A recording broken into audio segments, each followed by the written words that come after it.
Hello friends, आप सभी का स्वागत है technical I code YouTube channel पे। तो इस वीडियो के अंदर हम देखेंगे एक्सेप्शन हैंडलिंग के बारे में थोड़ा सा थ्योरेटिकल कॉन्सेप्ट और एक प्रोग्राम भी हम देखेंगे। ठीक है, प्रोग्राम के अंदर जो है एक्सेप्शन हैंडलिंग हम बनाएंगे कोड के अंदर, हम वही चीज़ इस थियरी के अंदर देखेंगे। तो बिना देरी करते हुए चलिए शुरू करते हैं। Exceptions in Java can be categorised in two types. Exception क्या होता है, दो तरीके में कैटेगराइज्ड है। एक पहला होता है चेक्ड एक्सेप्शन और दूसरा होता है अनचेक्ड एक्सेप्शन।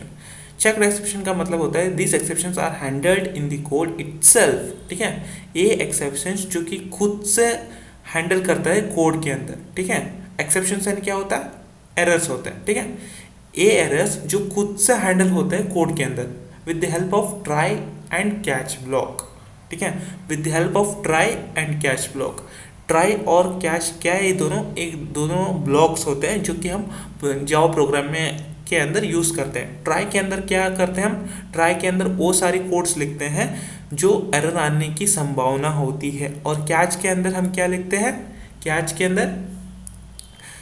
अंदर वो सारी चीज़ें जो एरर आते हैं ना वो हैंडल करती है। कि क्या करती है, जो ट्राई के अंदर जो एरर्स आती है वो कैच क्या करता है, उस एरर को हैंडल करता है। इसीलिए हम ट्राई और कैच एक्सेप्शन हैंडलिंग में यूज़ करते हैं। ठीक है, checked exceptions are extended from java.lang.exception। ठीक है, आपको ये याद रखना है। ठीक है, जब चेक्ड एक्सेप्शंस हम यूज़ करते हैं प्रोग्राम के अंदर जो खुद से हैंडल करता है, तब हम क्या यूज़ करते हैं, java.lang.exception, ये हम यूज़ करते हैं। ठीक है, और अनचेक्ड एक्सेप्शन के अंदर क्या होता है, these exceptions are not essentially handled by the program code. ठीक है, यानी ये क्या मतलब क्या होता है, एक्सेप्शन चेक्ड एक्सेप्शन क्या करता है, कोड से हमें खुद ही हैंडल करता है एक्सेप्शंस को। और अनचेक्ड एक्सेप्शन में ये प्रोग्राम के अंदर एक खुद से हैंडल नहीं करता एक्सेप्शंस को।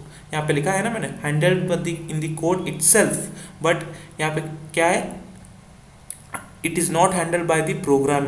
ठीक है, यानी कि एक खुद से हैंडल नहीं करता अनचेक्ड, ठीक, और बल्कि चेक्ड एक खुद से हैंडल करता है प्रोग्राम के अंदर। ठीक है, तो जेवीएम हैंडल सच एक्सेप्शन। जेवीएम का मतलब होता है जावा वर्चुअल मशीन, जो कि ऑलरेडी मैंने बताया हुआ है आपको। जावा वर्चुअल मशीन आके क्या होता है मैंने आपको बताया हुआ है। Unchecked exceptions are extended from the java.lang.runtime exception class. जैसे कि चेक्ड एक्सेप्शन कैसे java.lang.exception है, वैसे ही अनचेक्ड एक्सेप्शन भी java.lang.runtime एक्सेप्शन। यहाँ पे देखिए आर कैपिटल है, ई कैपिटल है, आपको इसे ध्यान में रखना है, और यहाँ पे ई कैपिटल होता है। ठीक है, यहाँ पे देखिए चेक्ड एक्सेप्शन में मतलब क्या होता है कि हम ट्राई और कैच ब्लॉक दोनों यूज़ करते हैं। आपको इस बात को ध्यान रखना है, कैसे यूज़ करते हैं मैं अभी आपको प्रोग्राम के अंदर दिखा दूंगा। अब देखिए syntax of exception handling code, हम कैसे हैंडल करते हैं एक्सेप्शन को।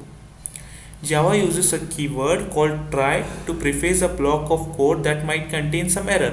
हम try block यूज़ करते हैं, try कीवर्ड है या फिर ब्लॉक है। try block हम इसलिए यूज़ करते हैं जो एरर आने की संभावना है उस कोड को हम try block के अंदर लिखते हैं। ठीक है, catch block define the keyword catch, और कैच ब्लॉक क्या करता है, एक कीवर्ड है catch that catches the exception thrown by the try block. Try block जो कुछ भी एरर आने संभावना है उसको पकड़ता है, जो एरर है उसको हिट करता है और उसको पकड़ता है और थ्रो करता है। कहाँ पर थ्रो करता है, कैच के अंदर थ्रो करता है, कैच ब्लॉक के अंदर थ्रो करता है। और एक कैच क्या करता है, उस एरर को पकड़ता है और हैंडल करता है। ठीक है, this the catch block is added immediately after the try block. यानी कि ट्राई ब्लॉक लिखने के बाद ही हम क्या करते हैं, कैच ब्लॉक लिखते हैं। देखिए अब मैं आपको दिखाता हूँ कैसे यार ट्राई और कैच होता है। ये ट्राई क्या है, एक ट्राई एक ब्लॉक है या फिर कीवर्ड है, और ये ओपन ब्रेसेस हो गया, ओपन करली ब्रेसेस हो गया, और एक क्लोज करली ब्रेसेस हो गया, और इसके बीच में ही हम क्या करते हैं, कोड लिखते हैं। कौन सा कोड लिखते हैं, जो एरर आने की संभावना होती है वो सारे कोड हम यहाँ पे लिखते हैं। यहाँ पे मैंने स्टेटमेंट लिखा है, यानी कोड आप कुछ भी लिख सकते हो, ये सिंटैक्स होता है। ठीक है, जनरेट एन एक्सेप्शन, यानी कि जनरेट एन एरर, जो एरर आने की संभावना है, और जो कुछ भी एरर आता है वो ट्राई क्या करता है, उसको लेता है और थ्रो करता है। थ्रो कहाँ पर करता है, कैच ब्लॉक में थ्रो करता है। और कैच क्या करता है, उसको पकड़ता है और क्या करता है, खुद से हैंडल करता है। ठीक है, और एक कैच का ओपन ब्रेसेस हो गया करली ब्रेसेस, और एक क्लोज करली ब्रेसेस हो गया। ठीक है, और यहाँ पे कुछ भी आप कोड लिख सकते हैं। Process the exception, process the exception मतलब क्या होता है, हैंडलिंग द एक्सेप्शन।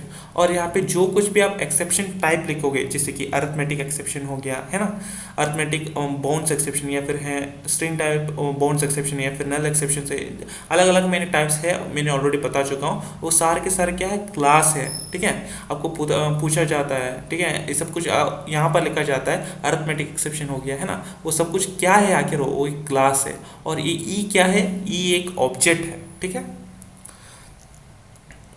तो अब हम एक प्रोग्राम देखते हैं, एग्जाम्पल ऑफ एक्सेप्शन हैंडलिंग। हम आखिर एक्सेप्शन या फिर एरर को हैंडल कैसे करते हैं। देखिए, क्लास है, क्लास का नाम आप कुछ भी दे सकते हो, या मैंने यहाँ पे डेमो लिखा है, यानी डेमोन्स्ट्रेट, यानी कि एक रफ प्रोग्राम। यहाँ पे मेन फंक्शन है, और उसके अंदर मैंने क्या किया, 5 वेरिएबल्स को डिक्लेयर किया, और तीन वेरिएबल से वैल्यूज़ को इनिशियलाइज किया। सारे के सारे इंटीजर टाइप है, ए को 10 से, बी को 5 से, एंड सी से 5 को। ठीक है, और यहाँ पर मैंने क्या किया, ट्राई ब्लॉक लिखा है, ट्राई ब्लॉक, ट्राई मैंने लिखा, उसके बाद ओपन करली ब्रेसेस और क्लोज करली ब्रेसेस, और इसके अंदर मैंने क्या किया, एक लॉजिक लिखा हुआ है, x equal to A divided by within the braces b minus C. ठीक है, और ए की वैल्यू क्या है 10, और b की वैल्यू क्या है 5, एंड c की वैल्यू 5 है। तो सबसे पहले हमको पता है कि सबसे ज़्यादा प्रायोरिटी पैरेंथेसिस को होती है। 5 माइनस 5 कितना हुआ, 0 हुआ। ठीक है, अब 10, ए की वैल्यू क्या है 10, 10 डिवाइडेड बाई 0 क्या होता है, क्या होता है, अनडिफाइंड। तो हो गया ना एक्सेप्शन जनरेटेड। ठीक है, तो एक्सेप्शन जनरेटेड हो गया। अब इसको हैंडल करना है, कैसे हैंडल करेंगे, कैच के द्वारा। ठीक, कैच ब्लॉक के द्वारा। यहाँ पे कौन सा लॉजिक यूज हो रहा है, मैथमेटिकल हो रहा है, तो मैथमेटिकल हम कौन सा एक्सेप्शन में यूज करते हैं, अरिथमेटिक एक्सेप्शन में, मैंने आपको बताया हुआ है। ठीक है, catch arithmetic exception. Arithmetic exception क्या है, एक क्लास है, जो कि अभी मैंने बताया हुआ है। यहाँ पे कोई भी कौन सा टाइप का एक्सेप्शन लिखते हैं, वो क्या होता है, एक क्लास होता है। ठीक है, काफ़ी बार पूछा जाता है, एक क्लास है, और ई क्या है, एक ऑब्जेक्ट है। ठीक है, और यहाँ पे मैंने सिंपल सा स्टेटमेंट दिया हुआ है, डिवाइड बाय 0। अगर कोई भी एरर आता है तो उसको हैंडल करने के लिए मैंने कैच ब्लॉक लिखा है। अगर एरर आया तो एरर नहीं दिखाएगा, बल्कि एक स्टेटमेंट दिखाएगा, डिवाइड बाय 0। ठीक है, उसके बाद जो बाकी का जो कोड है वो कंटिन्यू हो जाएगा। ठीक है, बाकी का क्या है, कोड है, कंटिन्यू हो जाएगा। अगर मैंने इसको ट्राई ब्लॉक नहीं लिखा और कैच ब्लॉक नहीं लिखा, सिर्फ ये लॉजिक लिखा, तो क्या आ जाएगा, एक एरर आ जाता। ठीक है, लेकिन मैंने यहाँ पे ट्राई ब्लॉक लिखा है और कैच ब्लॉक लिखा है, तो ये कुछ भी एरर आएगा तो क्या हैंडल करेगा, कैच ब्लॉक हैंडल करेगा। और इसलिए एरर आया है, मैंने यहाँ पे स्टेटमेंट दे दिया है कुछ भी, तो ये स्टेटमेंट क्या होगा, आउटपुट में शो करेगा, और बाकी का जो कोड है वो एज इट इज एग्जीक्यूट होगा। ठीक है, मतलब क्या है, हम जो कुछ भी एरर आता है, ट्राई ब्लॉक क्या करता है, उसको भेज रहा है कैच ब्लॉक के अंदर, ताकि वो एरर को हैंडल कर सके। ठीक है, वो हैंडल करेगा, और जो कुछ भी है एरर है ना ये बेसिकली, इसीलिए क्या करेगा, ये एग्जीक्यूट नहीं होगा, बल्कि बाकी का एग्जीक्यूट होगा। ठीक है, ये एग्जीक्यूट नहीं होगा, बल्कि बाकी का जो कोड है ये सब कुछ एग्जीक्यूट होगा। लेकिन इसके बदले हम क्या मैसेज पास करें, डिवाइड बाय 0। ठीक है, ताकि क्या हो, प्रोग्राम टर्मिनेट ना हो। अगर हम सिर्फ और सिर्फ यही लॉजिक लिखेंगे, ट्राई और कैच ब्लॉक नहीं लिखेंगे, तो क्या हो जाता, एरर आ जाता, हमारा प्रोग्राम टर्मिनेट होता, कोलैप्स होता। ऐसा ना हो, इसीलिए हमने क्या लिखा, ट्राई और कैच ब्लॉक लिखा। तो अब क्या होगा, अब ये क्या होगा, प्रोग्राम कोलैप्स नहीं होगा, बल्कि टर्मिनेट नहीं होगा, बल्कि इसका आउटपुट नहीं आएगा, बल्कि एक मैसेज आ जाएगा, और बाकी का जो कुछ भी कोड है वो एग्जीक्यूट हो जाएगा। तो इसीलिए मैंने लिखा है वाई। देखिए, ये आपको लॉजिक तो समझ आ चुका। अब ये लॉजिक क्या कहता है, Y equal to A divide by B plus C. 5 + 5 कितना हुआ, 10, और ए की वैल्यू क्या है 10, 10 डिवाइडेड बाई 10 कितना, 1 आता है आंसर। और वाई की वैल्यू 1 कहाँ पर जाके स्टोर होगा, वाई के अंदर, और वाई को हम क्या कर रहे हैं, प्रिंट करा रहे हैं। ठीक है, तो ये होता है एक सिंपल सा प्रोग्राम अबाउट एक्सेप्शन हैंडलिंग। चलिए इसको प्रैक्टिकल करके देख लेते हैं।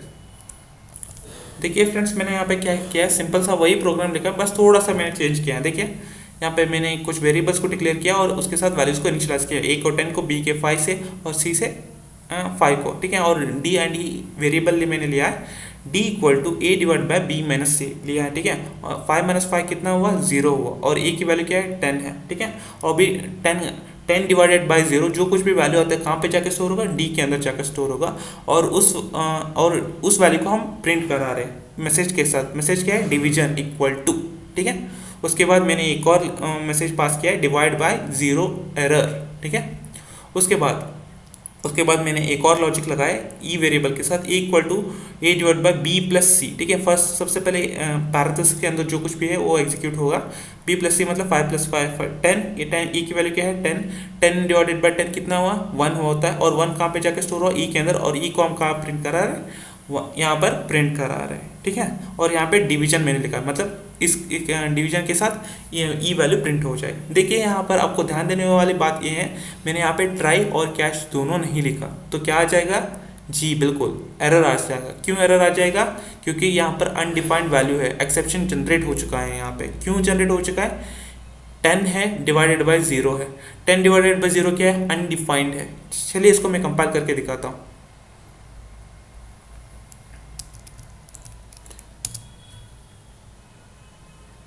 देखिए कंपाइल टाइम ये एरर नहीं शो करेगा, बल्कि रन टाइम शो करेगा। देखिए एरर आ गई, क्या एरर आ गया? अरिथमेटिक एक्सेप्शन बाय 0, ठीक है, बाय 0 एरर आ चुका है, ठीक है। यानी कि मतलब क्या है, डिवाइडेड बाय 0 हो रहा है ना, यही एक एरर है। क्या है? यही एक एरर है। तो अब मैं क्या करूँगा, देखिए मैं ट्राई ब्लॉक लिखूँगा, और यहाँ पे ओपन पैरेंथेसिस मैं इसको, ठीक है। अब मैं इसके ट्राई ब्लॉक के अंदर मैंने लिख दिया है, ठीक है। तो अब मैं क्या करूँगा, यही चीज़ कैश ब्लॉक में भी लिखूँगा, सेम एज इट इज़। मैंने कुछ भी नहीं डिफरेंट चेंजेस नहीं कर रहा हूँ। अरिथमेटिक एक्सेप्शन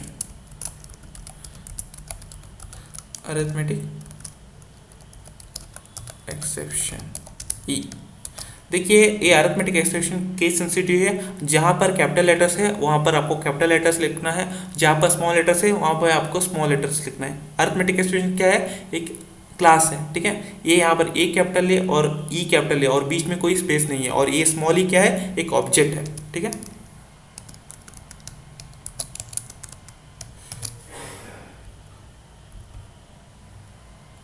अब मैं इसको कट करता हूँ। देखिए मैंने इसमें कुछ भी नहीं लगाया, बस ट्राई और कैश ब्लॉक लगाया है। देखिए जब मैंने बिना ट्राई और कैश ब्लॉक के मैंने इसको एग्जीक्यूट किया था, तब क्या आया था? एक एरर आया था, है ना।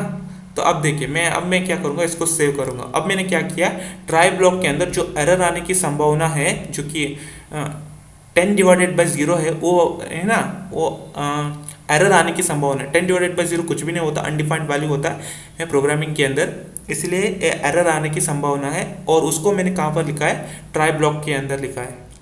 और वो क्या करेगा, ट्राई ब्लॉक उस एरर को कहाँ पर जाके थ्रो करेगा? कैश के अंदर जाके, कैश ब्लॉक के अंदर जाके थ्रो करेगा, और कैश को हैंडल करेगा। कोई भी एरर नहीं दिखाएगा, बल्कि ये एक स्टेटमेंट दिखा देगा, और बाकी का code as it is execute हो जाएगा, ठीक है। चलिए मैं इसको ऑलरेडी सेव कर चुका हूँ, तो अब मैं इसको कंपाइल करता हूँ। अरिथमेटिक एक्सेप्शन ई, ठीक है। ओ तो यहाँ पे ई दिखा रहा है, मैंने यहाँ पे कोई और वेरिएबल दिखा तो एक्स दे देता हूँ, ठीक है। ओके देखिए कंपाइल हो गया। अब मैं इसको रन करता हूँ।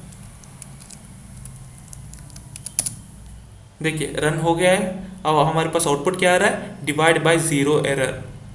देखिए डिवाइड बाय 0 एरर का मतलब क्या होता है? देखिए यहाँ पे एक सेकेंड, डिवाइड बाय 0 एरर वो एज इट इज़ आ चुका है, लेकिन हमारे पास ये एरर नहीं आया है, ठीक है। जैसे कि पहले आया था अरिथमेटिक एरर, ठीक है, अरिथमेटिक एक्सेप्शन जो एरर आया था बाय 0, यानी कि डिवाइड बाय 0, 10 डिवाइडेड बाय 0 जो कि नहीं हो सकता है ना, इसलिए एरर आया था उस समय, लेकिन अब नहीं आया ना।